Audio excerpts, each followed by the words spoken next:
अस्सलाम वालेकुम। आज हम लोग अपना पहला लेक्चर चैप्टर नंबर 1 का mathematics of 9th class start करते हैं। इस चैप्टर का नाम है मैट्रिसेस एंड डिटर्मिनेंट्स। मैट्रिक्स से मुराद क्या है? मैट्रिक्स से मुराद है collection of digits, alphabets, numbers, किसी भी चीज़ के कलेक्शन वगैरह को, और वो भी एक ख़ास खसूसी रेक्टेंगुलर फॉर्म के अंदर लिखने को हम मैट्रिक्स कहते हैं। जिस तरह फॉर एग्जांपल ये हमारे पास एक जर्नल मैट्रिक्स है। जर्नल मैट्रिक्स को आप रेक्टेंगुलर फॉर्म या टेबुलर फॉर्म की सूरत के अंदर भी जिक्र के तौर पे यानी कि बता सकते हैं इसको। इसके अंदर दो इंपॉर्टेंट चीज़ें होती हैं एक मैट्रिक्स में। एक को हम कहते हैं रोज़, जो कि हॉरिजॉन्टल लेन के अंदर, जैसा इस मैट्रिक्स के अंदर दो रोज़ हैं, और एक हैं कॉलम्स, जो वर्टिकल्स जितने भी इसकी लाइंस या फिर आप कह दें जो लेन्स आएंगी उनके अंदर। इस सिचुएशन में इस टाइम के ऊपर हमारे इस मैट्रिक्स में दो रोज़ और तीन कॉलम्स मौजूद हैं। सपोज ये R1, R2, C1, C2 and C3। Rose horizontal लेन के अंदर और कॉलम्स वर्टिकल लेन्स के अंदर। नेक्स्ट, इन्हीं रोज़ और कॉलम्स के ज़रिए हमारे पास एक इम्पॉर्टेंट फैक्टर आता है जिसको हम कहते हैं order of matrix. Order of matrix एक बड़ा इम्पॉर्टेंट कंसेप्ट है।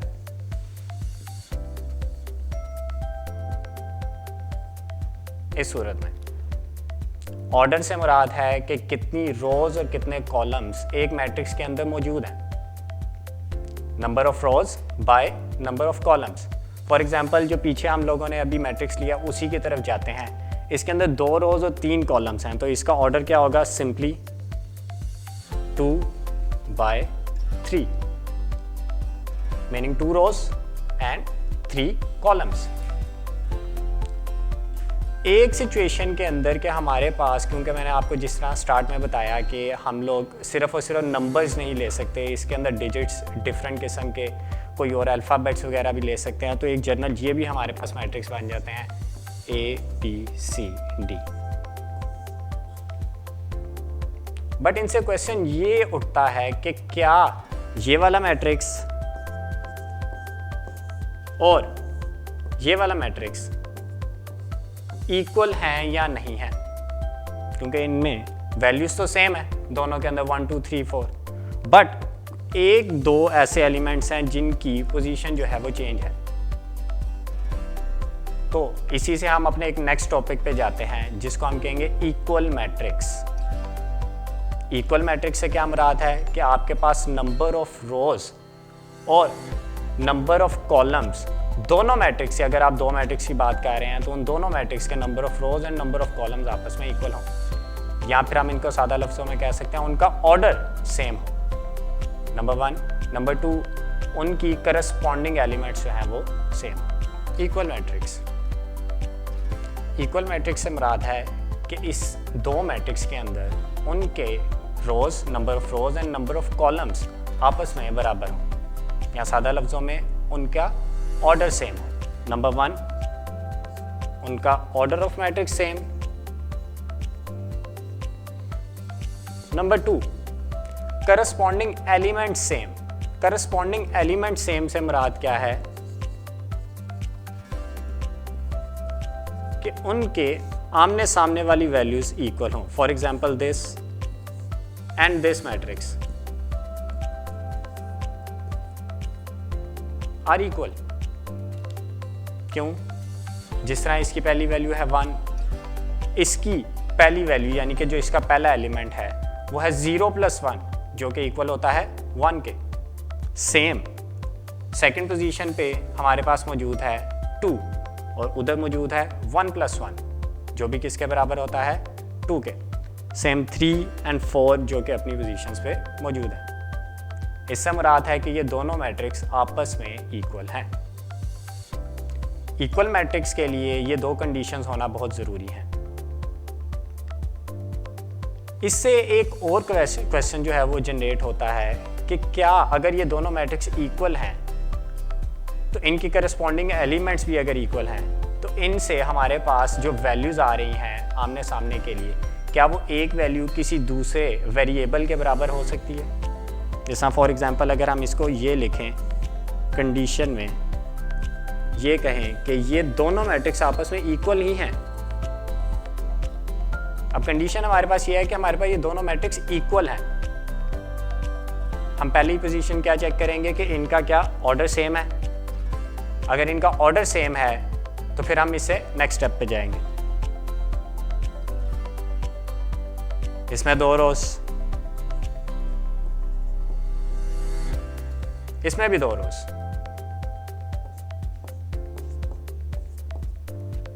इसमें 2 कॉलम्स, और सेकंड मैट्रिक्स में भी कितने कॉलम्स मौजूद हैं? 2। इसका मतलब है कि इनका ऑर्डर सेम है। क्योंकि ये मैट्रिक्स इक्वल हैं तो इसलिए इनकी करस्पॉन्डिंग एलिमेंट्स जो हैं वो भी सेम होने चाहिए। यानी कि 1 किसके इक्वल होना चाहिए? ए के, 2 किसके इक्वल होना चाहिए? बी के, 3 किसके इक्वल होना चाहिए?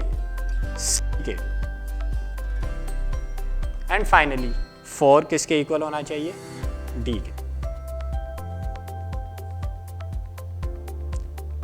इस सिचुएशन के जरिए हम लोग 2 मैट्रिक्स जो कि इक्वल हों और अननोन वेरिएबल्स उसमें मौजूद हों उनकी वैल्यूज निकाल सकते हैं। इसके बाद नेक्स्ट अब मैं आप लोगों को एक क्वेश्चन करवाऊंगा जो कि इक्वल मैट्रिक्स से ही रिलेटेड है।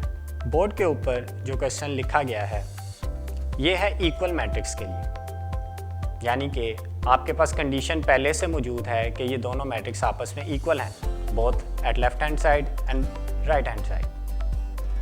बट इसमें जो मौजूद वेरिएबल्स हैं ए, बी, सी, डी, उनकी वैल्यूज़ हम लोगों ने निकालनी है। सो फर्स्ट स्टार्ट करते हैं by comparing both the matrices.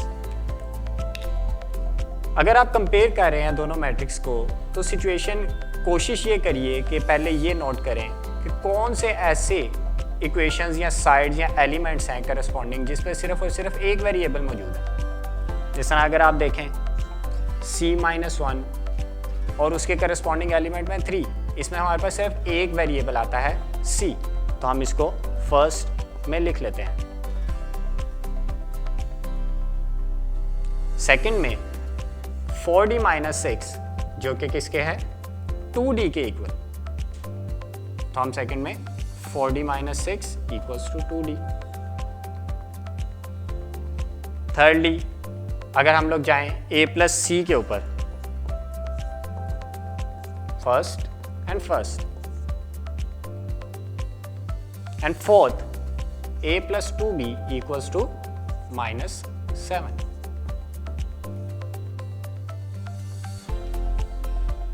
अब इन चारों इक्वेशंस को सॉल्व करेंगे ताकि हमारे पास जो वेरिएबल्स मौजूद हैं यानी कि जिनकी वैल्यूज़ निकालनी है उनकी एग्जैक्ट वैल्यूज़ आ जाए। c-1 equals to c 3, c-1 equals to 3, -1 left hand side से राइट हैंड साइड पर शिफ्ट होगा तो किस में चेंज हो जाएगा? प्लस में। c equals to 3 + 1, 3 + 1 equals to 4, c equals to 4. Same condition with a plus c equals to 0. Plus c equation के लेफ्ट हैंड साइड से राइट हैंड साइड में जब शिफ्ट होगा तो किस में चेंज हो जाएगा? -c में। हमें पहले से मौजूद पता है, हम वैल्यूज़ निकाल चुके हैं c equals to 4। वो वैल्यू हम इस c की पोजीशन में जब पुट करेंगे तो हमारे पास आ जाएगा a equals to -4। Thirdly 4d-6 equals to 2d। अब इस सिचुएशन के अंदर हमारे पास इक्वेशन के लेफ्ट और राइट साइड दोनों पे वेरिएबल मौजूद है बट सिंगल। उसको हम इक्वेशन के एक साइड पे लेके आएंगे क्योंकि 4d इधर बड़ी वैल्यू मौजूद है 4d, तो हम 2d को इक्वेशन के राइट हैंड साइड से लेफ्ट हैंड साइड पर लेके आएंगे। 4d - 2d, और इसी स्टेप के अंदर -6 जो कि लेफ्ट हैंड साइड पे मौजूद है उसको इक्वेशन के राइट हैंड साइड पे शिफ्ट करेंगे +6 में चेंज करके। 4d minus 2d equals to 6, 4d minus 2d, 2d equals to 6, यहाँ पे d इक्वल्स टू 6/2, जिसको हम 3 भी लिख सकते हैं। 2 1s are 2, 2 3s are 6। Now a plus 2b equals to -7। We know, हम पहले ही वैल्यू निकाल चुके हैं a की -4, तो हम इधर बता देते हैं a equals to -4, जो कि हम पहले निकाल चुके हैं। -4 plus 2b equals to -7। Now again हमारे पास इक्वेशन के अंदर एक वेरिएबल मौजूद है, उसको इक्वेशन के एक साइड पे रखेंगे, बाकी वैल्यूज को इक्वेशन के दूसरी साइड पे लेके जाएंगे। 2b equals to -7 plus 4, 2b equals to -3। और b को अकेले करने के लिए जो 2 उसके साथ मल्टीप्लाई में मौजूद है, उसको इक्वेशन के दूसरी साइड पे ले जाके डिवाइड में चेंज करेंगे। So b will be equals to 3/2।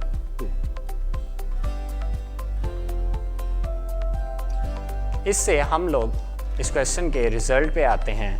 Result हमारे पास क्या आया है कि हमने चारों वेरिएबल्स की वैल्यूज़ निकालनी है, जिसमें a equals to -4, b is equal to -3/2, c is equal to 4 and d equals to 3। इस क्वेश्चन के ज़रिए अब ये क्वेश्चन इधर हमारा ख़त्म हो चुका है। इक्वल मैट्रिक्स के बाद नेक्स्ट हमारे पास पोर्शन आता है टाइप्स ऑफ मैट्रिक्स का। कुछ ऐसी टाइप्स ऑफ मैट्रिक्स हैं जो कि ऑर्डर की बेस के ऊपर, कुछ उनके स्टाइल, कुछ स्ट्रक्चर की बेस के ऊपर जो है वो डिवाइड की जाती हैं, जिनमें से हम कुछ पहले ऑर्डर की बेस के लिहाज से पढ़ेंगे, जो कि मेजॉरिटी उन्हीं में रिलेटेड है। सबसे पहली टाइप है रो मैट्रिक्स। रो मैट्रिक्स ऐसे मैट्रिक्स को कहेंगे जिसके अंदर सिर्फ सिंगल रो पाई जाएगी। अगर आपको याद हो, पीछे हम लोग अभी मैं बता के आया हूँ आपको कि नंबर ऑफ रोज और नंबर ऑफ कॉलम्स हॉरिजॉन्टल लेन के अंदर रोज पाई जाती हैं, यानी कि इसमें सिर्फ एक हॉरिजॉन्टल लेन होगी। फॉर एग्जांपल दिस, ये दोनों रो मैट्रिक्स हैं। नेक्स्ट रो के बाद हमारे पास आता है कॉलम मैट्रिक्स। जिस तरह रो मैट्रिक्स के अंदर एक हॉरिजॉन्टल लेन होनी चाहिए, सेम सिचुएशन है कॉलम मैट्रिक्स में। कॉलम मैट्रिक्स में सिर्फ और सिर्फ एक कॉलम होना चाहिए जो कि वर्टिकल लेन के अंदर आएगा। Meaning this matrix, this matrix, both of this matrices are column matrix. क्यों? क्योंकि इनके अंदर सिर्फ और सिर्फ एक ही कॉलम मौजूद है। जिस तरह इनके अंदर सिर्फ एक ही रो मौजूद है बट कॉलम ज़्यादा हैं, लेकिन इसके अंदर रोज ज़्यादा हैं बट कॉलम एक ही है। After row matrix and column matrix, third हमारे पास आता है स्क्वायर मैट्रिक्स। स्क्वायर मैट्रिक्स ऐसे मैट्रिक्स को कहेंगे जिसके अंदर नंबर ऑफ रोज और नंबर ऑफ कॉलम्स दोनों आपस में इक्वल हों। फॉर एग्जाम्पल 1 2 3 4 हमारे पास एक सिंपल मैट्रिक्स है जिसमें नंबर ऑफ रोज भी 2 हैं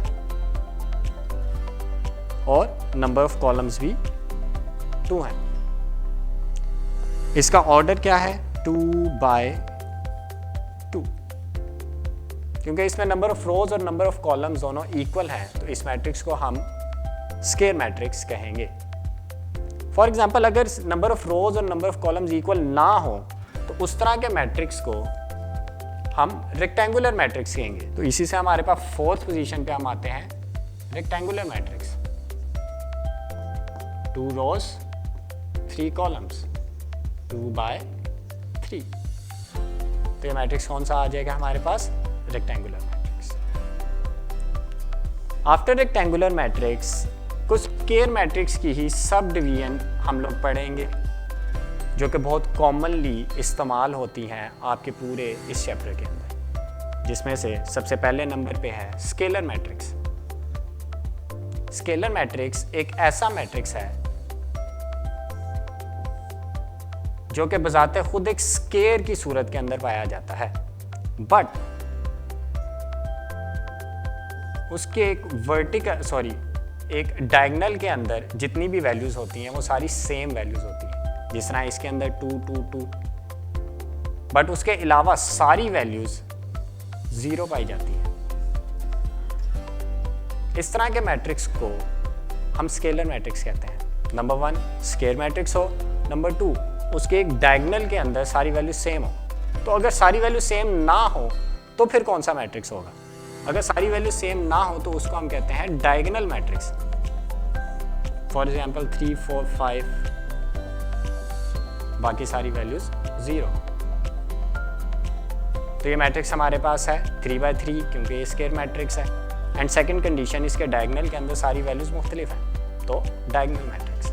अगर सेम आ जाए तो स्केलर मैट्रिक्स। स्केलर मैट्रिक्स एक खसूसी वजह ये है कि आपके पास जो डायगोनल वैल्यूज हों वो 1 नहीं होगी। 1 होगी तो हमारे पास एक नई चीज़ आ जाती है, एक नई कंडीशन आ जाती है, जिसको हम कॉमनली पढ़ते हैं यूनिट या आइडेंटिटी मैट्रिक्स। यूनिट या आइडेंटिटी मैट्रिक्स में डायगोनल के अंदर सिर्फ और सिर्फ 1 मौजूद होता है, बाकी सारी वैल्यूज ऑटोमेटिकली 0, बट डायगोनल के अंदर सिर्फ 1 मौजूद होगा। बहुत इंपॉर्टेंट मैट्रिक्स है यूनिट मैट्रिक्स, जिसको अमूमन आई के तौर पे लिखते हैं हम। अगर तो इसका ऑर्डर, जिस तरह इसका ऑर्डर है 3/3, तो हम इसको लिखेंगे I3। बट अगर ऑर्डर इसका 2/2 आ जाए 1 0 0 1, तो इसको हम लिखेंगे I2। उसी तरह I4, I5 और कैरियर। आपकी बुक में ज़्यादातर I2 ही इस्तेमाल हो रहा है, तो हम अभी इसको इधर तक ही लिखेंगे। नंबर 8 के ऊपर हमारे पास मैट्रिक्स मौजूद है नल या ज़ीरो मैट्रिक्स। नल या ज़ीरो मैट्रिक्स एक ऐसा मैट्रिक्स है जिसकी तमाम वैल्यूज़ 0 हों। कोई भी वैल्यू के अंदर किसी भी, चाहे वो डायगोनल हो चाहे कोई भी वैल्यू हो, उसमें कोई भी 0 के अलावा वैल्यू ना आए। For example this null matrix, एक null matrix.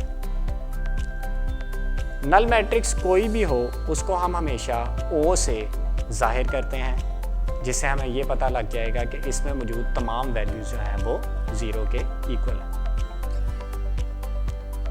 After null matrix हमारे पास जो कंडीशन आती है वो थोड़ी सी चेंज हो जाती है ऑर्डर के लिहाज से, क्योंकि ऑर्डर में हम लोग स्क्वायर मैट्रिक्स और रेक्टेंगुलर और कुछ रोज और कॉलम्स के हम पढ़ के आए हैं। बट नेक्स्ट स्टेप के अंदर जो हमारे पास आ रहे हैं after null and zero matrix, वो है कि अगर वैल्यू एक मैट्रिक्स को किसी दूसरे मैट्रिक्स के अंदर चेंज करें तो क्या कंडीशन आती है, जिसमें मोस्ट इंपॉर्टेंट है negative matrix.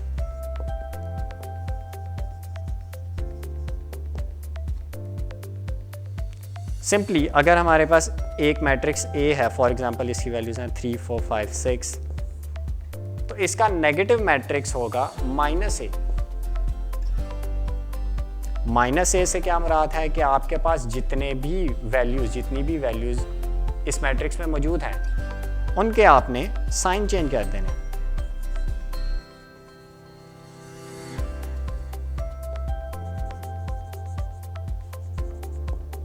For example -A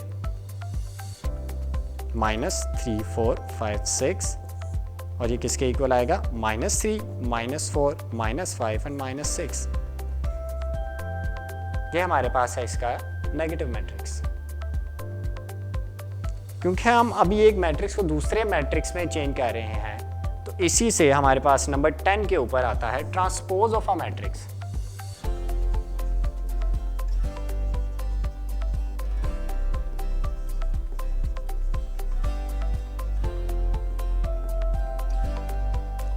transpose of a matrix एक बहुत सिंपल सा कंसेप्ट है, जिसके अंदर किसी भी मैट्रिक्स हो, चाहे वो स्क्वायर हो चाहे वो रेक्टेंगुलर हो, उसके नंबर ऑफ रोज को, यानी कि उसकी टोटल रोज की वैल्यूज़ को कॉलम में और कॉलम की वैल्यूज़ को रोज में चेंज करने से हासिल होता है। फॉर एग्जांपल A हमारे पास एक मैट्रिक्स है।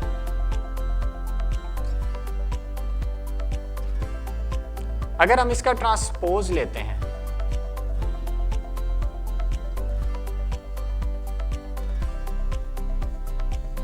ए ट्रांसपोज रोज को कॉलम्स में चेंज करने से आएगा। इसकी पहली रो है 1 2 3, हम इसको कॉलम की सूरत में लिखेंगे। सेम कंडीशन में 4 5 6 4 5 6। अगर आप नोट करें तो जो इस मैट्रिक्स, जो कि सिंपल एक मैट्रिक्स का जो ऑर्डर है 2/3, ट्रांसपोज लेने से उसके ऑर्डर के अंदर भी सेम फर्क आता है, उसकी रोज कॉलम में चेंज हो जाती है 3/2। ट्रांसपोज मैट्रिक्स से नेक्स्ट कंसेप्ट हमारे पास आता है जिसको हम कहते हैं सिमेट्रिक मैट्रिक्स।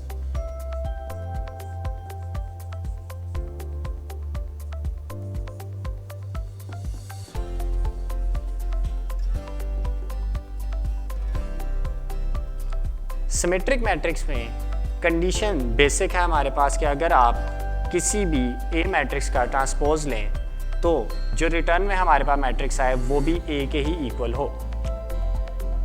इस तरह की कंडीशन वाले मैट्रिक्स को हम सिमेट्रिक मैट्रिक्स कहते हैं। फॉर एग्जांपल ए हमारे पास एक मैट्रिक्स है,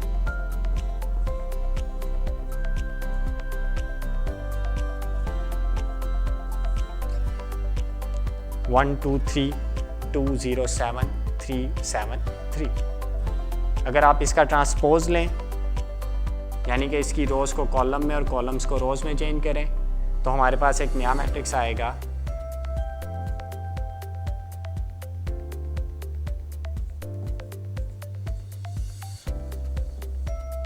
जो कि ओरिजिनल मैट्रिक्स के ही इक्वल है, यानी कि ए ट्रांसपोज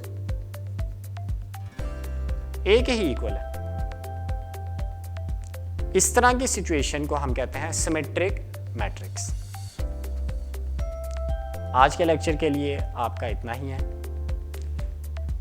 आज जो हम लोगों ने कवर किया है उसका मैं जनरल ओवरव्यू आपको दे दूं। हम लोगों ने एक्सरसाइज 1.1 के तमाम क्वेश्चंस जो कि matrix, rows and columns, orders और इक्वल मैट्रिक्स से डिपेंड था। 1.2 के अंदर unit matrix, diagonal matrix, square matrix, rectangular matrix, scalar matrix, transpose matrix और सिमेट्रिक मैट्रिक्स के ऊपर डिपेंड था। जितना भी हम लोगों ने आज कवर किया है ये आप लोग अच्छे तरीके से करिएगा। आज का हमारा लेक्चर ख़त्म होता है। मुझे उम्मीद है कि आपको काफ़ी हद तक ये समझ आई होगी। अगर कुछ मज़ीद इसमें डिफ़िकल्टीज़ वगैरह आपको महसूस होती हैं तो आप इस वीडियो के नीचे कमेंट कर सकते हैं। हमारी पूरी कोशिश होगी कि आपका ये सारा सिस्टम और जितनी भी प्रॉब्लम्स हैं वो आपको दुरुस्त की जाएं। Best of luck RGS team की तरफ से भी। जज़ाकल्लाह।